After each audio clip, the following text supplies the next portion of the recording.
ময়মনসিংহের সবচেয়ে বড় পাইকারি মাছের আড়ত ত্রিশাল মাছ বাজারে ক্রেতা বিক্রেতাদের হাঁকডাকে সরগরম হয়ে উঠেছে। এই মুহূর্তে সেখানে আছেন রিপোর্টার হারুন রশিদ। সরাসরি চলে যাচ্ছি তার কাছে। হারুন,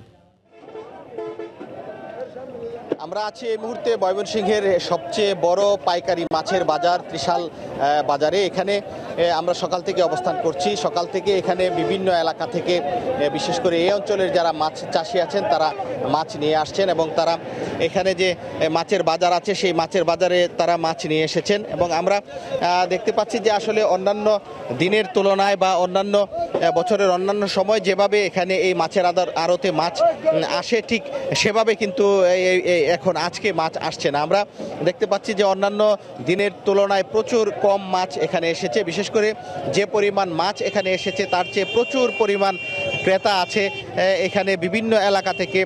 ঢাকা, চট্টগ্রাম, সিলেট সহ দেশের বিভিন্ন এলাকায় এখান থেকে মাছ যায়, কিন্তু আমরা দেখতে পাচ্ছি যে প্রচুর ট্রাক, পিকআপ সহ বিভিন্ন যানবাহন নিয়ে পাইকার যারা নিয়ে এসেছেন এখানে মাছ বিভিন্ন জায়গায় নিয়ে যাওয়ার জন্য, কিন্তু সে তুলনায় মাছ এখানে আমদানি হচ্ছে না, যার কারণে মাছের দাম অনেক বেড়েছে বলে এখানকার যারা ব্যবসায়ী এবং যারা মাছ চাষি তারা জানিয়েছেন।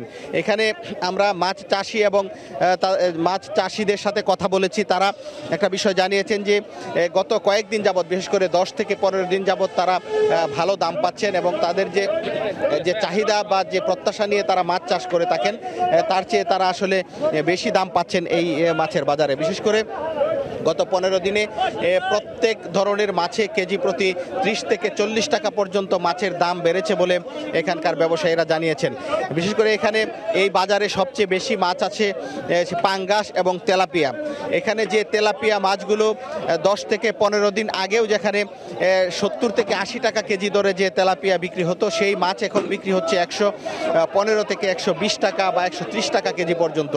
এবং যে পাঙ্গাসের কেজি ছিল এই বাজারে এখানে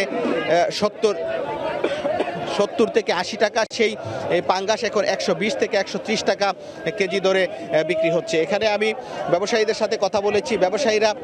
ব্যবসায়ীরা যে বিষয়টি জানিয়েছেন যে এখানে আসলে তারা যে মাছ এখান থেকে কিনে নিয়ে যান, এই মাছ বিক্রি করতেও তাদের সমস্যা হয়। বিশেষ করে যারা ক্রেতা তারা মাছ নিয়ে দর কষাকষি করেন এবং যারা চাষি আছেন তারা বলছেন যে এখন যে মাছের দাম, এই মাছের দাম যদি অব্যাহত থাকে তাহলে তারা এবছর লাভবান হবেন এবং তারা আশা করছেন যে এই মাছের যে এখনকার যে মাছের বাজার সেই বাজারটি অব্যাহত থাকবে এবং তাহলেই তারা লাভবান হবেন। তো এই ছিল আমার কাছে ময়মনসিংহের ত্রিশাল থেকে মাছ বাজারের সর্বশেষ খবর। ইমতিয়াজ। দর্শক, ময়মনসিংহের ত্রিশাল মাছ আড়ত থেকে সেখানকার মাছ বিক্রির সবশেষ খবরাখবর জানাতে আমাদের সঙ্গে যোগ দিয়েছিলেন সহকর্মী হারুন।